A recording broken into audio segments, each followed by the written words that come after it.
जी दादा पितर महाराज की आषाढ़ अमावस्या की संपूर्ण जानकारी सुनिए। मेरी पूरी यूट्यूब फैमिली पर दादा पितर महाराज की असीम कृपा से आपके रुके हुए कार्य संपूर्ण हो। हिंदू धर्म में आषाढ़ अमावस्या तिथि को बेहद महत्वपूर्ण माना गया है। इस दिन अधिक संख्या में श्रद्धालु गंगा समेत पवित्र नदियों में भी स्नान करते हैं। इसके बाद सूर्यदेव भगवान एवं विष्णु भगवान शिव जी की पूजा भी करते हैं और ऐसा करने से आपके पूर्वज आपसे प्रसन्न होते हैं। तो चलिए जानते हैं आषाढ़ अमावस्या की डेट, शुभ मुहूर्त, क्या दान करें क्या ना करें।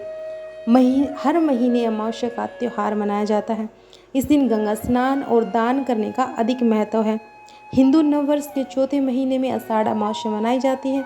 तो इस साल आषाढ़ अमावस्या 5 जुलाई को पड़ रही है। इस अवसर पर पितृ तर्पण और पितरों की पूजा करने का विधान है। साथ ही भगवान विष्णु और धन की देवी की लक्ष्मी की उपासना की जाती है।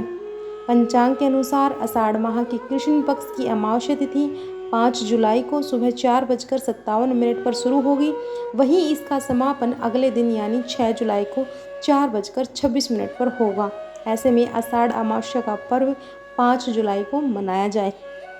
पूजा विधि सुनिए। अमावस्या का दिन जगत के पालनहार भगवान विष्णु और पितरों को समर्पित है। तो इस दिन सुबह जल्दी उठें। दिन की शुरुआत देवी देवताओं के ध्यान से करें, हमेशा ही करना चाहिए। और गंगा स्नान करना चाहिए। अगर ऐसा संभव नहीं है तो घर में नहाने के पानी में गंगा जल मिलाकर स्नान करें। इसके बाद भगवान सूर्य को अर्घ्य अर्पित करें। भगवान विष्णु की सच्चे मन से उपासना करें और अमावस्या तिथि पर पितरों का तर्पण करें। साथ ही उनकी आत्मा की शांति के लिए व्रत करें। शुभ फल की प्राप्ति के लिए श्रद्धा अनुसार गरीब लोगों में अन्न, धन और वस्त्र का दान करें, जितना जिससे हो सके। क्या दान करें? हिंदू धर्म में किसी पर्व और व्रत के दौरान दान करने का विशेष महत्व होता है। ऐसे में आषाढ़ अमावस्या के अवसर पर लोगों को वस्त्र का दान करें। माना जाता है इससे पितृ प्रसन्न होते हैं। और आषाढ़ अमावस्या पर अगर भूमि दान अगर आप कर सकते हैं तो करने चाहिए। ज्योतिष शास्त्र के अनुसार भूमि का दान करने से जातक को पितृदेव का आशीर्वाद प्राप्त होता है। साथ ही पितृदोष से मुक्ति मिलती है। यानी कि जितना जिससे हो सके उतना दान करना चाहिए। क्या करें क्या ना करें? आषाढ़ अमावस्या के दिन दान पुण्य के कार्य जरूर करने चाहिए। कहते हैं इस दिन किए गए दान का पुण्य कई लाख गुना होकर आपको मिलता है। यही नहीं, मृत्यु के बाद मोक्ष की भी प्राप्ति होती है। इसके अलावा इस दिन किसी भी पवित्र नदी में स्नान करना भी शुभ माना जाता है। साथ ही इस दिन पीपल की पूजा का भी विशेष विधान है। सुबह जल्दी और शाम के समय देसी घी का दिया जरूर जलाकर आएं। आषाढ़ अमावस्या के दिन किसी भी महत्वपूर्ण वस्तु की खरीदारी बिक्री भूलकर नहीं करनी चाहिए। साथ ही किसी भी निर्धन या याचक को अपने घर से खाली हाथ नहीं लौटाना चाहिए। इसके अलावा इस दिन किसी से भी कुटु शब्दों का प्रयोग गलती से नहीं करना चाहिए। ना ही इस दिन मांस मदिरा का सेवन करना चाहिए। संभव हो सके तो इस दिन तिल के तेल का सेवन भी नहीं करना चाहिए। आषाढ़ अमावस्या की व्रत कथा सुनिए। एक समय की बात है, एक ब्राह्मण अपनी पत्नी के साथ रहता था। वो दोनों ही भगवान विष्णु के बहुत बड़े भगत थे और दोनों प्रतिदिन अपना ज़्यादातर समय भगवान के ध्यान और पूजा पाठ में बिताते थे। अब ब्राह्मण का घर धन धान्य से भरा हुआ था, किंतु संतान न होने के कारण यह दंपत्ति अत्यंत दुखी रहता था। तो एक दिन ब्राह्मण ने अपनी पत्नी से कहा, मैं तपस्या करने के लिए वन में जा रहा हूँ। इसके बाद वह भगवान पर भरोसा और संतान की कामना लेकर वन में तपस्या करने चला गया। अब ब्राह्मण को कठोर तपस्या करते हुए कई वर्ष बीत गए, लेकिन उसे फल की प्राप्ति नहीं हुई। अंत में हार मानकर ब्राह्मण ने अपने जीवन को समाप्त करने का निर्णय लिया और अपने जीवन समाप्त करने के बारे में सोचकर उसने पेड़ की डाली पर फांसी का फंदा डाल दिया और अपने गले पर बांधने लगा। तभी वहाँ पर सुख अमावस्या प्रकट होकर बोली, हे ब्राह्मण, तुम्हारे भाग्य में 7 जन्म तक कोई संतान नहीं लिखी, किंतु मैं तुम्हें 2 कन्या का वरदान देती हूँ।